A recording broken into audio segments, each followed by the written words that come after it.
Welcome to the Hidden Palace with Sky Blaze.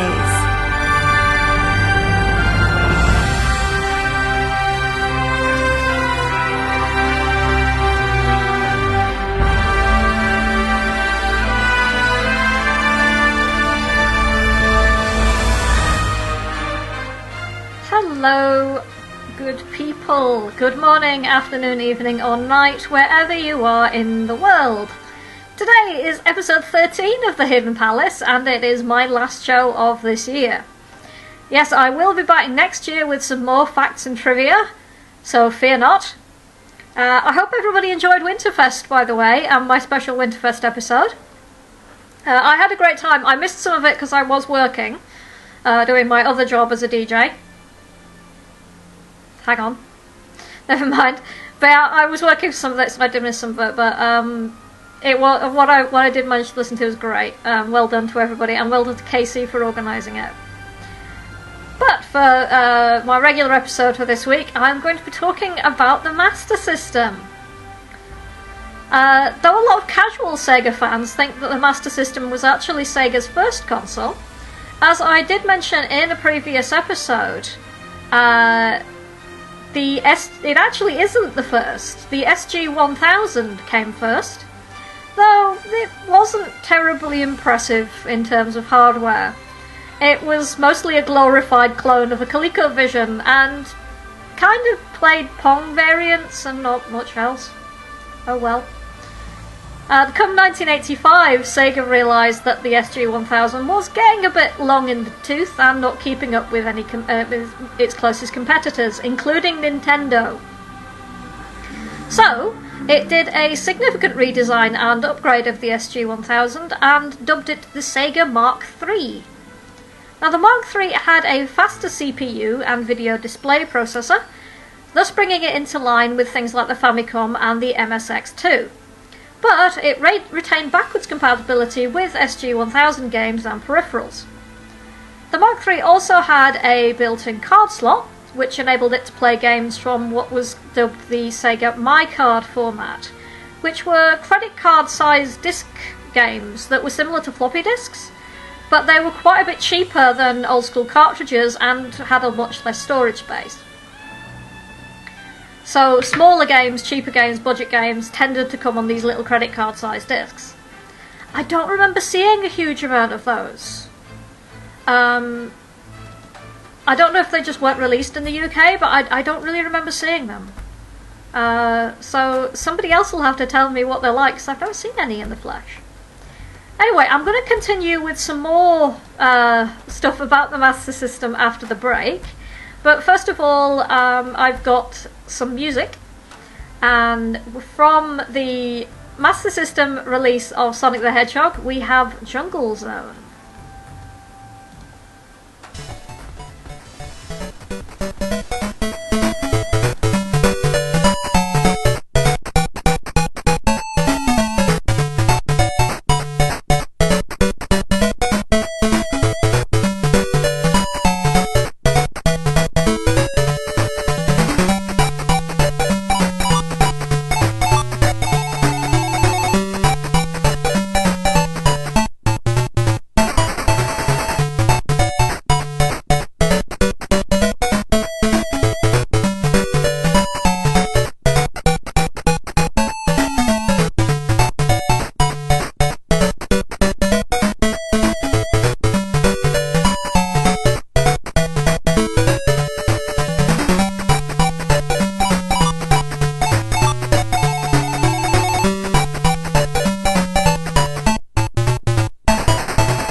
Listening to Radio Sega, playing the best Sega music 24/7.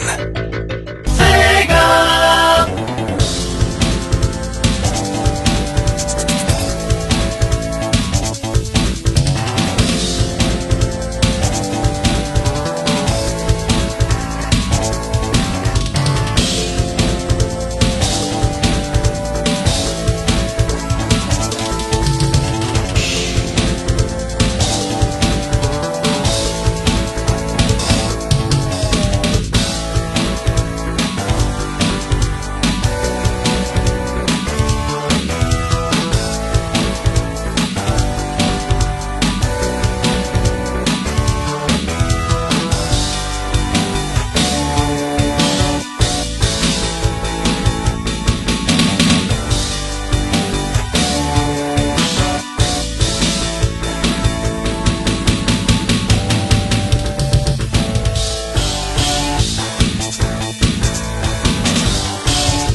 And we are back. And that was Final Takeoff from Afterburner. And as Jamie was asking, it's the FM version. I'll get onto why that's important in a little bit. Prior to that, it was Sonic the Hedgehog Master System version, Jungle Zone. Right, so in 1986, the Mark III got another redesign. And this time, it got put into a snazzy black case that ended up being a signature of Sega consoles right up until the Dreamcast. And though internally at Sega it was referred to as the Mark IV, it was launched in the USA as the Master System for the price of $200 with the multi-cart of Hang On and Safari bundled in, as well as being relaunched in Japan with the Master System name. Now, the Master System's American launch was a bit of a disappointment for Sega.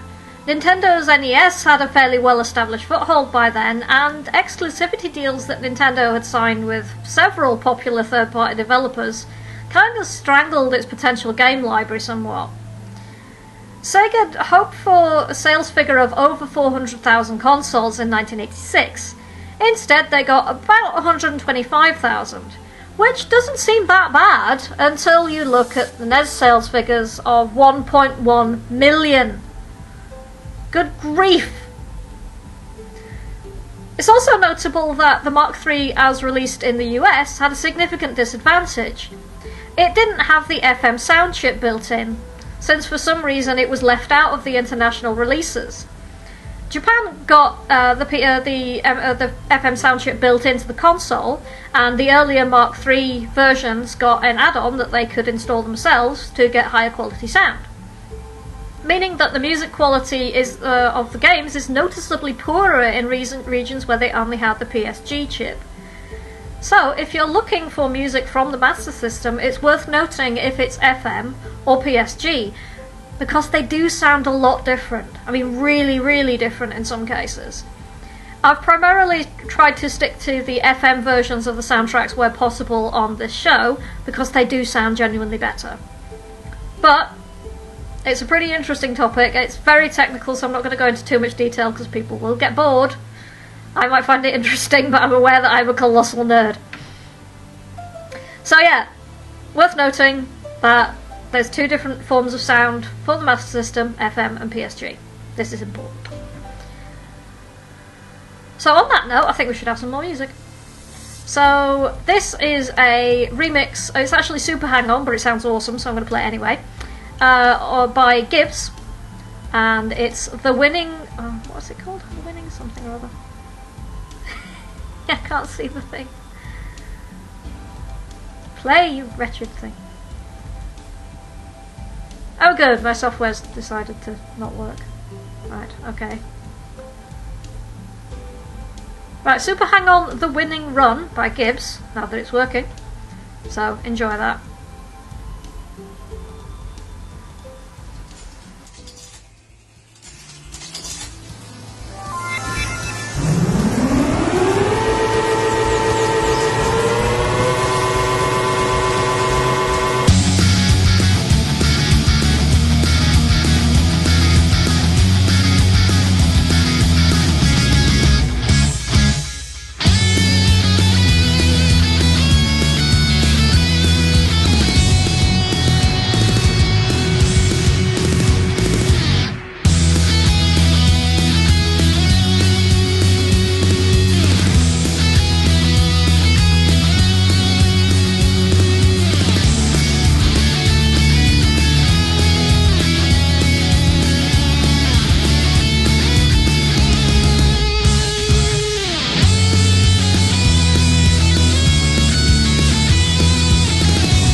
listening to Radio Sega, playing the best Sega music 24/7.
we are back.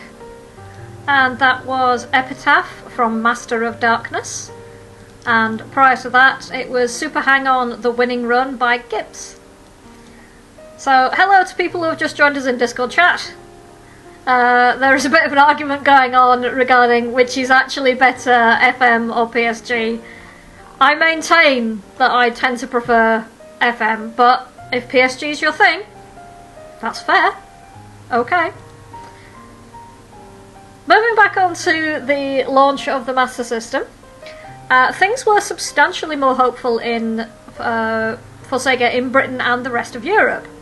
So after initial shipment and delivery mess-up in Europe, distribution of the Master System in that region was being handled by Richard Branson's Virgin Mastertronic.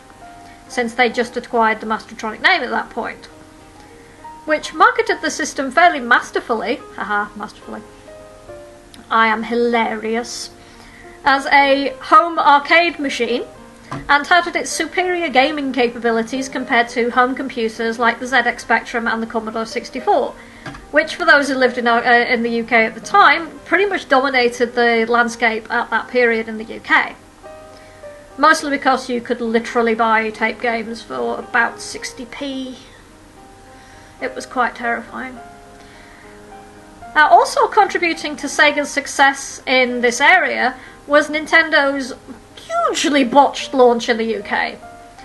Nintendo had handed distribution of its NES system in the UK to Mattel, the toy company, who went on to make some truly baffling decisions regarding which stores would get the consoles.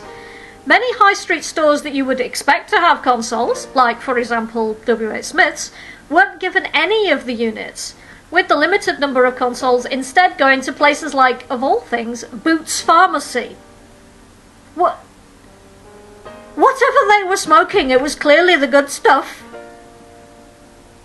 This resulted in the NES having near-mythical status among consumers, and giving Sega an almost free playing field, because nobody could get hold of the NES. So there was a Master System right there.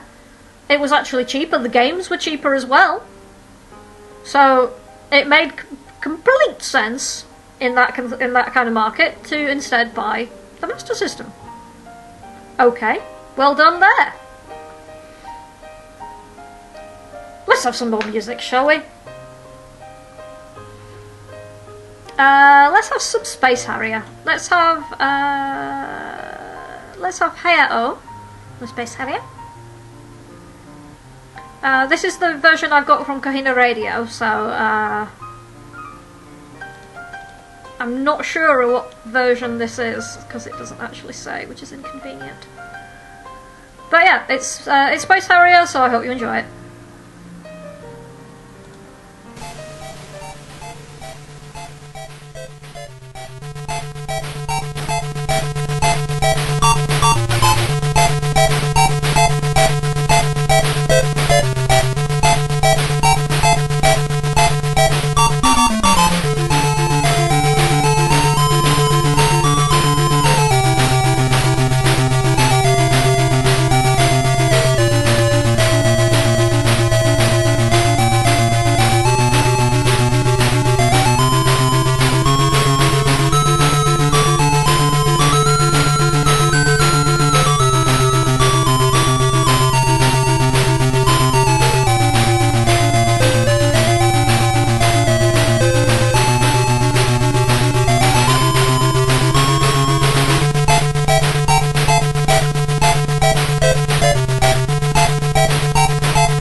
listening to Radio Sega, playing the best Sega music 24/7.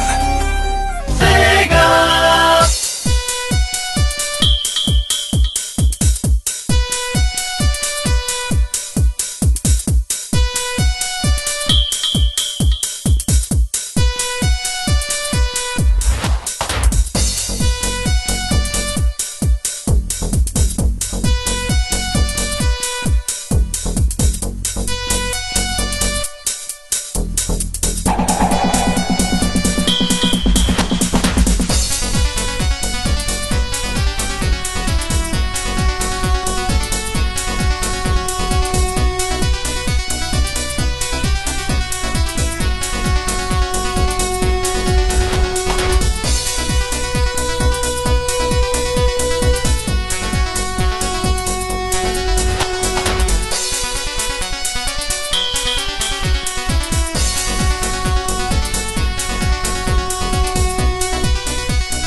And we are back.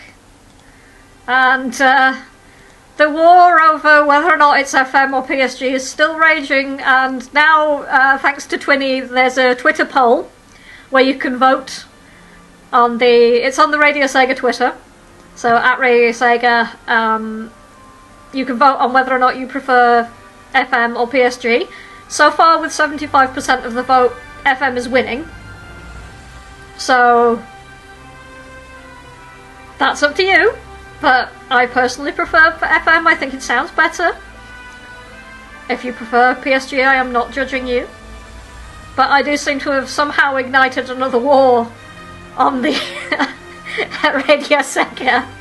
First it was Swirl Wars for the Dreamcast, and now it's this. I don't know what's going on. Everything is all gone to hell. I also like to acknowledge the hard work that Twinny does running the Radio Sega Twitter. They work really, really hard, and they do a really, really awesome job, so kudos to them. Anyway, music that was just playing, because this is a radio show. It was Shinobi Shuriken Mix from RKO Remix. And yes, Rexy, I know it's from the arcade and not from the Master System version, but I really wanted to play that mix because I think it sounds really awesome. Prior to that, it was Space Harrier Heya-O, and that was from the Sega Master System. So, continuing.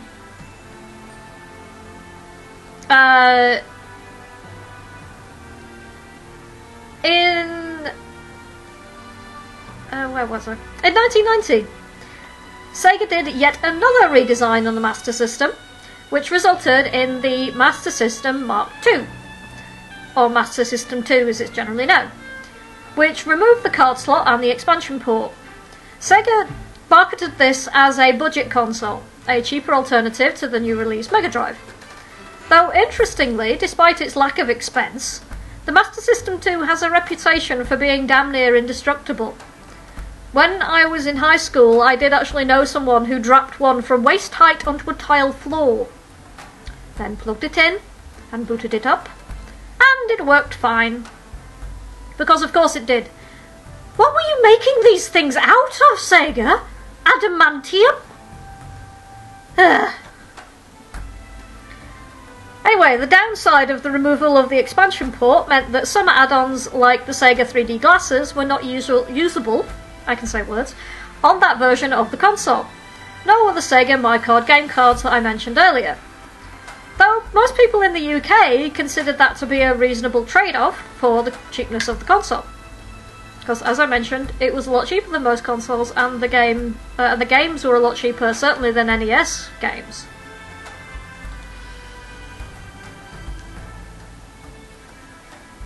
But yes, let's have some more music, I think, before the war erupts again. Although I am going to upset someone because one of the sets of music that I'm going to play is the FM version. So there. Right, from Fantasy Zone. I can't remember which version of Fantasy Zone it is.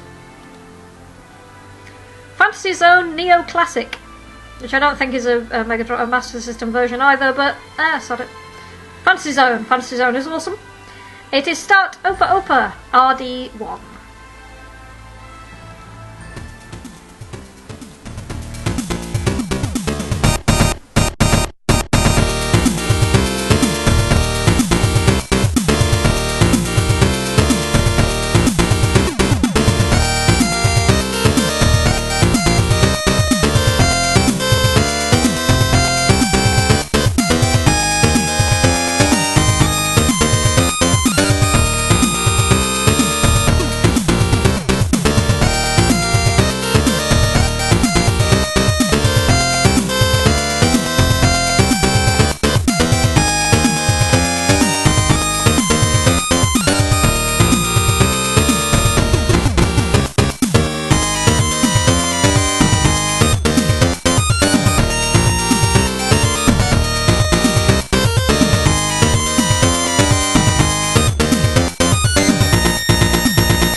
we are back.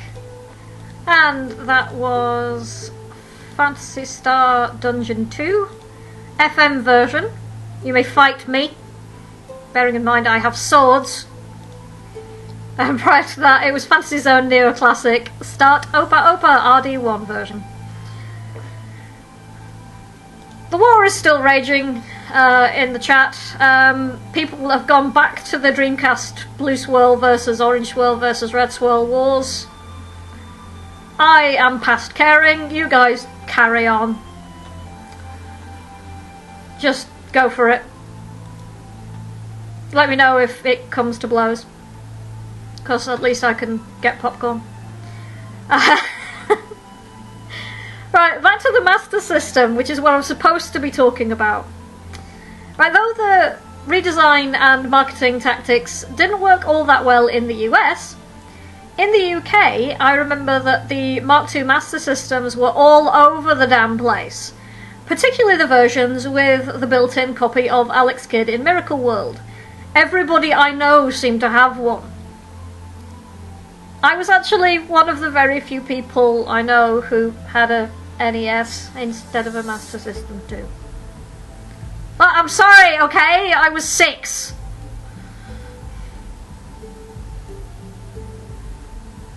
Please don't kill me or fire me. Moving on. It should also be noted that the Master System hardware formed the basis for the Game Gear handheld, to the point that many Master System games were very easy to port to the Game Gear, and were in fact almost identical to their Master System versions. Indeed, there were even the Master System Gear converter that allowed Master System games to be played on the Game Gear. It was a pretty bulky bit of kit, but it actually worked rather well, redrawing the games so that they fit nicely onto the Game Gear screen. There were other built-in games for the Master System 2 as well. Later versions had Sonic built into it, for example. I've not got a full list of the various built-in games that were in it, because some of them, you did get some very weird stuff in Brazil, which I will get into later, but there were a lot of games that ended up being built into later versions of the Master System. Green Viper 8 is saying, how do we even know that you're Skyblaze? Because nobody else sounds quite like me, I don't think. I've never heard anybody successfully do an impression of me, to be honest. So, I'm pretty certain I'm me, unless something has gone drastically wrong. Anyway, let's have some more music. Let's have... What are we having? Wonder Boy in Monsterland. Main theme, I think. Yeah, Wonder Boy in Monsterland main theme. FM version again, so... enjoy. I'll see you after the break.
to Radio Sega, playing the best Sega music 24/7.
And we are back. Latest update from the Twitter poll. It's 81 to FM and 19 to PSG. So, yeah, I think FM is kind of winning. Anyway, that was a Alex Kidd remix, and I've lost what it was called. Alex Kidd in Miracle World Sugar High by Joe Redifer. It's a really nice mix, that, I really like it. And prior to that, it was Wonder Boy in Monsterland main theme FN version. So I hope you enjoyed those.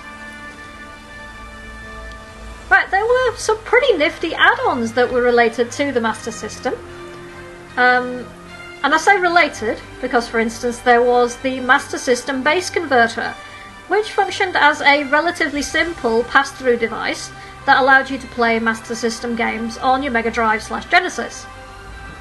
Sega were still committed to the notion of backwards compatibility, as they had been way back when the Mark III was launched. There was also the awesome-looking Light Phaser, Sega's answer to the NES Zapper, though it was heavier and a bit more responsive than Nintendo's offering, and it looked sleek and black and cool, let's be honest. I kind of wanted, even though I never had a Master System, I kind of wanted one just because it looked really awesome. Anyway, early versions of the Master System controllers came with a peculiar little removable thumb screw in the middle of the D-pad, with the idea being that you could install little mini arcade sticks and such for arcade-style games. In reality, what tended to happen is that games would cut themselves on the screw threads, and it was pretty quickly phased out in favour of a solid D-pad, since the little mini arcade sticks didn't work all that well in any case.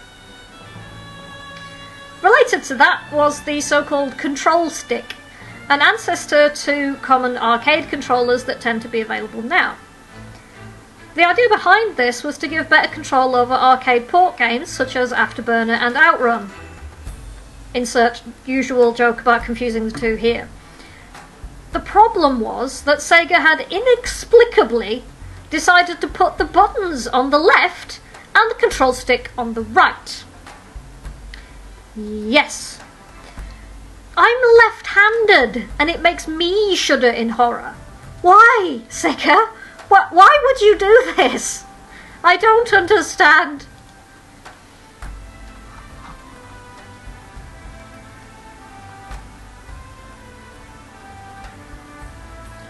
Jerry Wonderman saying the Alex Kidd remix sounded a bit Christmassy. It doesn't. It does a little bit. Yeah, the light phaser led on to the Menacer. It did, yeah. It was kind of a prototype. And I'm not telling you. I'm just telling you the the current results of the Twitter poll. The Twitter poll is still ongoing. So I'm just keeping you updated. Right, let's have some more music then, shall we? Since I mentioned Outrun, let's have some Outrun music. And because I can, let's have another RKO remix of Outrun Magical Sound Shower.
are back, and that was Magical Sound Shower RKO Remix.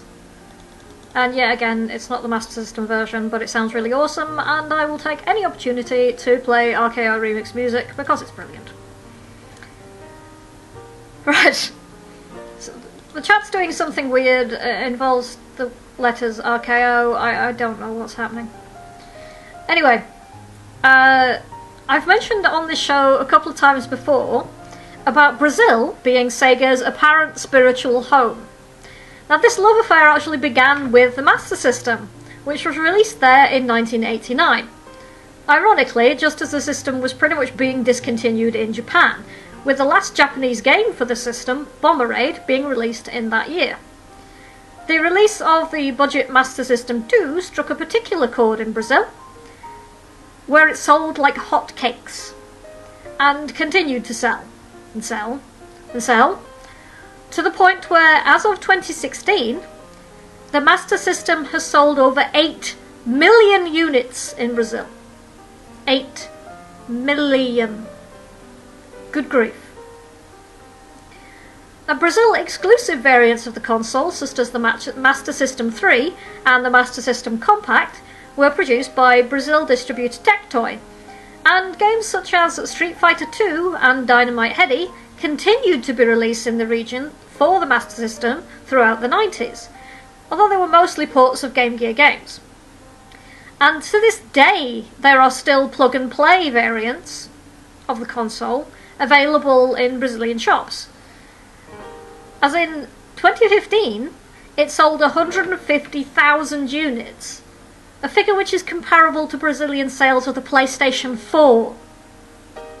I still can't get over this. My mind is blown every time I look up information about Sega in Brazil. It's really bizarre. Anyway, I'm running out of time very rapidly, so one fun fact to finish off the show. Most Master System emulators are built out of Mega Drive emulators. Why is that? Well, because the Master System CPU is the same as the Mega Drive sound processor, which makes it pretty easy to piggyback one off the other. So there you go. If you ever need to build a Master System emulator, find a Mega Drive emulator. Anyway, thank you everyone to listening. Thank you so much to my friends in the Discord chat. Let's see who's in there. There's PT Kickass, Green Viper, Twinny, Rexy, II, Sarah Rose, everybody else who's in there. I'm not going to go through you all because I'll be here until the end of time, but thank you so much for supporting me and listening to my show. And thanks everybody to encourage me and supported me during my trial period here at Radio Sega. I am so grateful that I managed to get a full-time slot here. I'm having a great time producing this show for everyone. Now, I hope you all have an excellent Christmas or Yule or Hanukkah or whatever it is you celebrate. So have a great holiday period and an awesome New Year. And I will see you in the New Year for more Hidden Palace. Thank you so much. And we've got a couple of tracks to go out on. We've got Ninja Gaiden Samurai in Sutenkaku and Zillion Inside the Roadhouse by DJ Pretzel. That's an OC remix. Thank you everybody for listening. I will see you next year.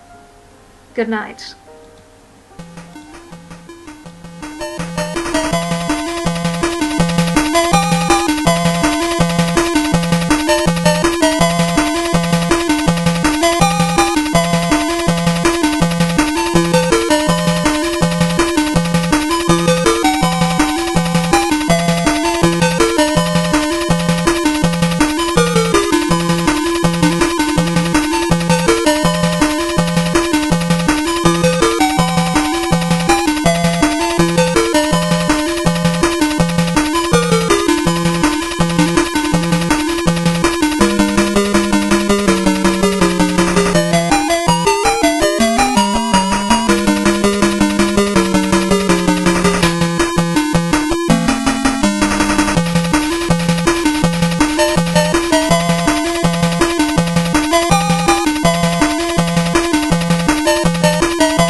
to Radio Sega. 10 years, the Sega is.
Enjoyed the show? Check out the full Radio Sega live schedule at radiose.ga/shows. Radio Sega, playing the best Sega music 24/7.